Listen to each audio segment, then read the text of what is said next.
Okay, this box is just weird. It's just an eclectic box. It's just, there's no theme or rhyme or reason to it. Hey, come here. Hello.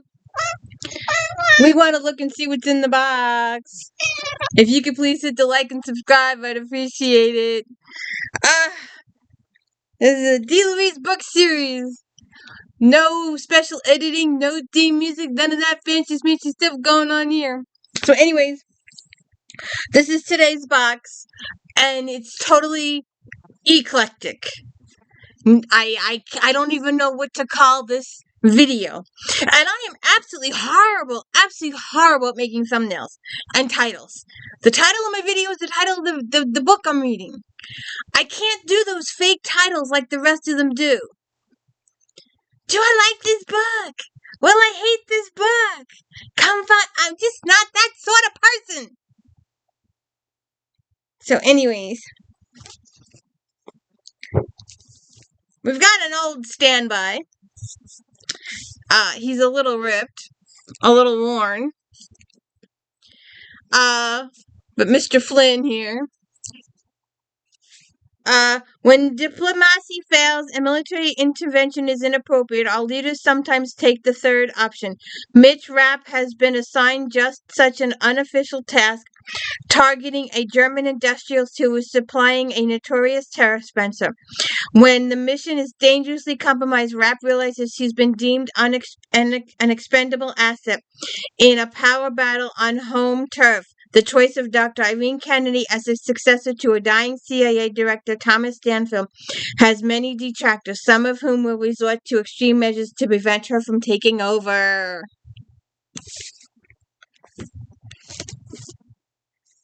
I have no idea. No idea. There you go, right there. I have never heard of this person, ever. Not a clue in the whole wide world.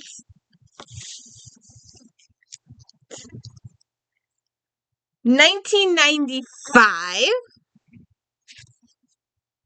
Dragon King of Mysteria. I can't even pronounce it. Not a clue. Uneasy peace has descended over the highlands as the new Dragon Lord must deal with contentious factions, ambitious rivals who threaten to undermine Devlin's pact with the rogue dragons.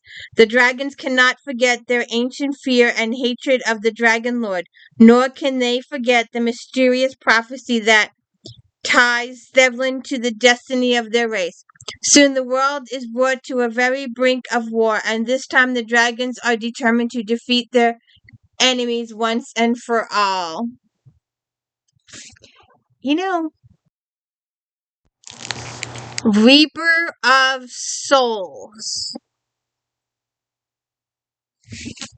RENA BARRON.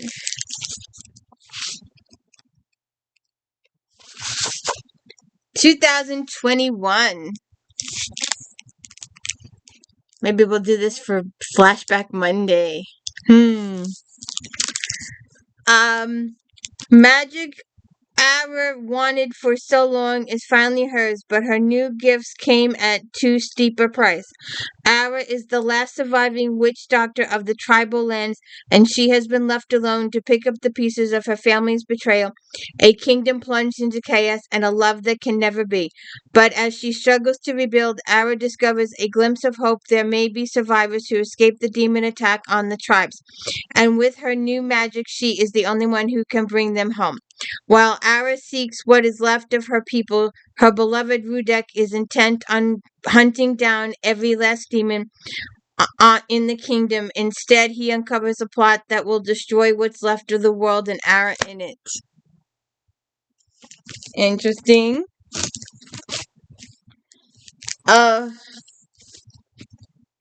Rising. I can't see this.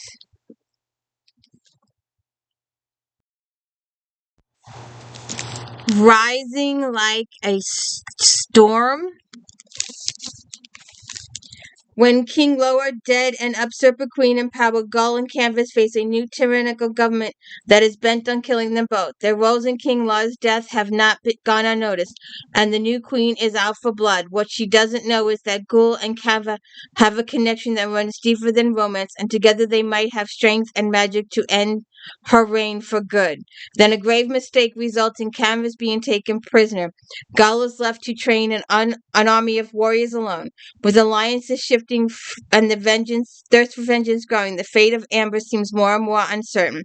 It will take every ounce of strength, love, and sacrifice for Gull and Canvas to reach their final goal.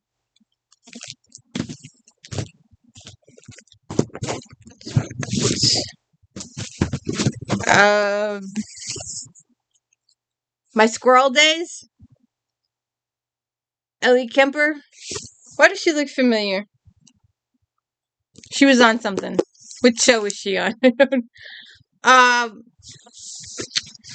There comes a time in every sitcom's actress' life when she is faced with the prospect of writing a book. When Ellie Kemper's number was up, she was ready. Contagiously cheerful, particularly wholesome, and most inspiringly, except for one essay about her husband's feet, My Squirrel Days is a freewheeling tour of Ellie's life.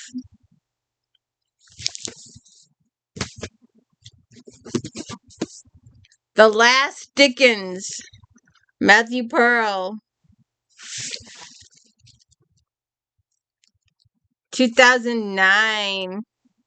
Boston, 1870. When news of Charles Dickens' sudden death reaches his struggling American publisher, James Osgood sends his trusted clerk, Daniel Sand, to await the arrival of Dickens' unfinished final manuscript. But Daniel never returns, and when his body is discovered by the docks, Osgood must embark on a quest to find the missing end to the novel and unmask the killer. With Daniel's sister Rebecca at his side, Osgood traces the clock through a dangerous web of opium dens, sadistic drugs, and literary lions to gather a genius last mystery.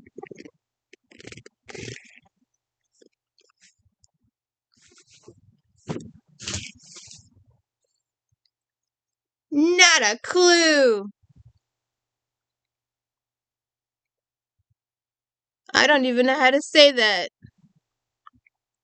FARFETCH.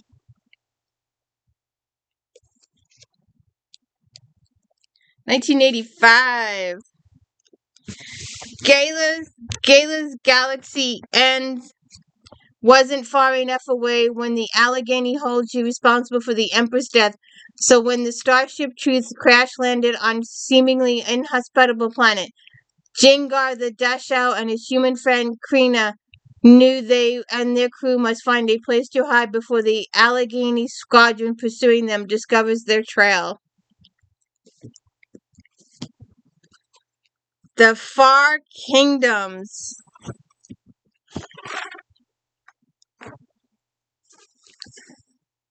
Good condition. Massively good condition. A place of bright sunlight and magic where wine and song were always sweet, every purse was fat with gold, and every heart at ease. The Far Kingdom said to lie in the distant east, across the straits of narrow sea, beyond the benign Pepper coast is an uncharted territory. The Far Kingdom is a place no one could reach, even if it were real, which it wasn't.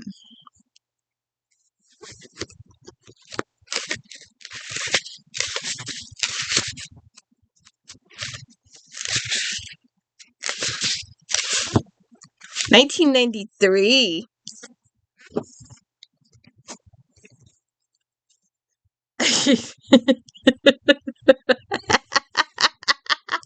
I don't go through these boxes before to the video. Hey, we got a bunch of side.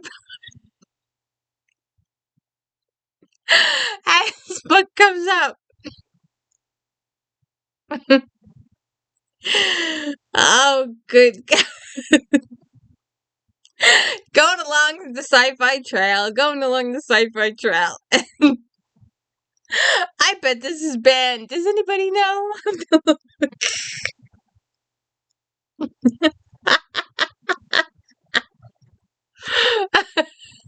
Oh my God. How old is this? Oh my god. Oh my god.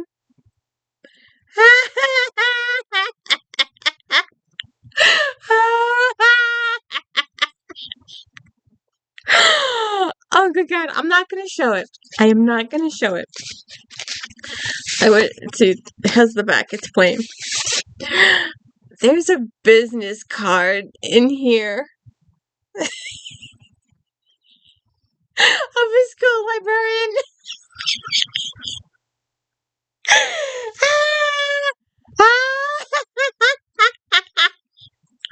Oh, where was I? Lyric and Essential, D.H. Lawrence's last novel, is one of the most major works of fiction of the 20th century.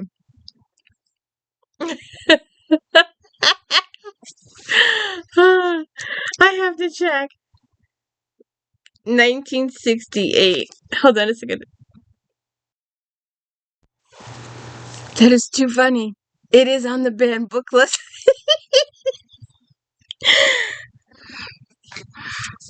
With the school librarian's card inside.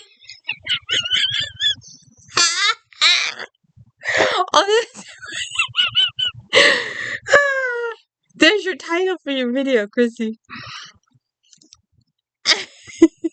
Oh, good God. What is this? The Way of All Flesh. Good God. You never know. I don't know what's in these boxes before they are delivered. I've said that anybody else does a video on YouTube of unboxing, they know what's in the box. Either they ordered it or someone sent it to them as a gift. I do not know what's in these boxes before I get them.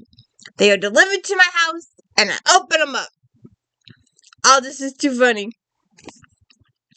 So Butler once called himself, he was not wholly inaccurate, for no writer ever assaulted the morality and traditions of his time with more furious dedication of pitiless contempt than the lonely genius. Samuel Butler stormed the cherished citadels of Victorian contemplace and stripped bare its suffocating tyranny over the social, educational, and religious tradition of the way.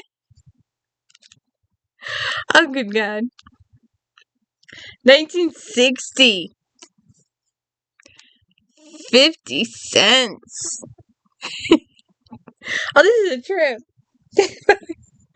Oh, here we go. Here's another Dragon of Mysteria by the person I can't pronounce. What's it say? $5.95. Books haven't been that cheap in a long time. Where was I? Oh, cut by my nose again. Oh. Pursued across rugged mountain country by dragons until nearly dead from fatigue, the sorceress of unknown origin lived only long enough to give birth to her son. Now, 50 years later, the dragons have returned in fury to savage the northern lands in search of the sorceress' orphaned offspring. Oh, this is too much fun. I gotta blow my nose again. Oh. Julian May, Jack the Bodiless, Book 1 of the Galactic Melody Trio. It's the year 2051. Earth stood on the brink of acceptance as a full member of the Galactic Mayhem, a federation of worlds spread across the galaxy. Leading humanity was the powerful Remoulade family, but somebody or something new, only his fury, wanted them out of the way. I'm sorry, I can't get rid of the jellies. 1991. I'm gonna be stuck on that all day. Alone. Not a clue. I don't know what's in these boxes. The newest collection of words, both poetry and prose, by the man who, more than any other contemporary writer, has written new meaning and definition to the word alone. Not a clue. Not a clue. 1975.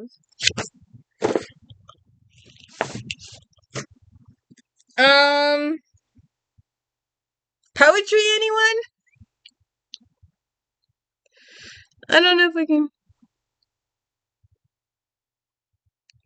My lighting is so bad.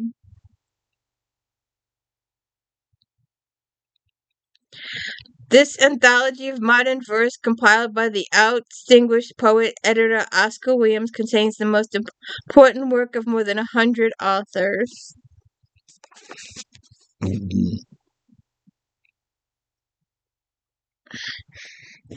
Oh, my nose.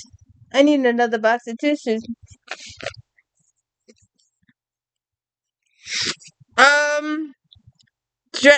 Dragon Mage of Mysteria. That person again. If the strange prophecy revealed to FLYNN is to be filled, the Dragon Lord will effect profound changes on the destiny of the dragons, yet neither side ever suspected they would stand together against a new, even powerful enemy. What is this? Oh! Karate! Well, actually, more specifically, judo. Not a clue. Let's see. I don't know what this is. I don't know. I really don't know. Oh, I can't wait till that lady's book comes. It's probably come out by now. The Gone Away Place, Christopher Barizzi. There you go. After a little after 8 in the morning, Ellie Frame picked a fight with her boyfriend Noah in the parking lot of the high school. A little while later, the town Newfoundland, and much of the surrounding counties were obliterated by a series of tornadoes. In the wake of the storms, more than 90 people were dead, among them most of Ellie's friends and Noah. 2018.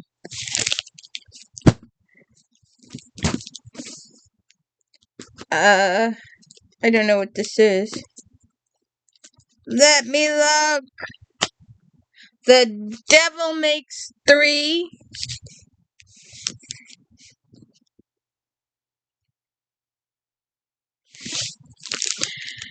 Tess Matheson expects nothing more from her summer job at the boarding school library than to bore herself to death shelving books. But when the insufferable headmaster's son, Elliot Burce, requests a mind-boggling member of occult books, Tess's search for them opens a door to a world of dark magic and forgotten places. She and Elliot find a secret tunnel that leads them to an ancient book. Upon reading it, they discover filled with more than words and academically release a horrifying devil from the centuries-old prison. The devil will stop at nothing to stay free. He'll manipulate all the ink in the library books to do his bidding. Hold on. Oh. The book is still cracking me up. Jesse Andrews. Haters. There's nothing Wes and Corey can hate on, even bands they love. In fact, they're incapable of loving anything without relentlessly figuring out ways to hate on it too. So when they are sent to a place as soul-crushing as jazz camp, which is populated almost completely by competitive maniacs who are trying to seem chill by talking in jazz voice, Wes and Corey hate it on extreme prejudice. Fortunately, so does a girl named Ash, who may even be bigger and better than the two of them combined. Okay. Dubbed Exile, Karen Bayo. Hiding in plain sight with her friend Wes family on drowned planet Earth. Planet Fate discovers the rugged beauty of the world her ancestors once called home. All her life she's been taught to fear the earthbound, and their generosity and kindness surprise and touch Faye. But when the lunar bases attack Wes's isolated village, Faye's past catches up with her, and she's forced to choose either stay on Earth or fight besides the boy she's falling in love with on the moon. Put a couple of these back to hold this box a little better. So, right. Couple more. Saints and Misfits. 1. Saints. Those people moving around the world forward. Sometimes you gaze right through them, or at least I do. Then they're in your face so much you can't see them, like how you can't see your nose. 2. Misfits who don't belong like me, the way I don't fit into Dad's brand new family or in the leftover one composed of Mom and my older brother. 3. Monsters. Well, monsters wearing saint masks like Flannery O'Connor series. Okay. A season of sinister dreams. Tracy Banghart.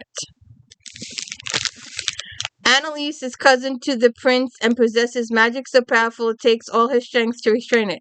Ezra is a country girl and has watched her friend and family come into their magic while hers remains dormant. But everything changes when Annalise loses control, just as Ezra begins experiencing the debilitating visions of once-in-a-generation clairvoyant meant to serve the corn. And the last book, Queen of Ruin, Tracy Banghart. When the new brutal superior banishes Naomi from Belcourt, she finds herself powerful and headed toward her all but certain death. Her only hope is to find her sister, Serena, on the prison island of Mount Ruin. But when Naomi arrives, it's not the island of conquered, broken women that she's expected.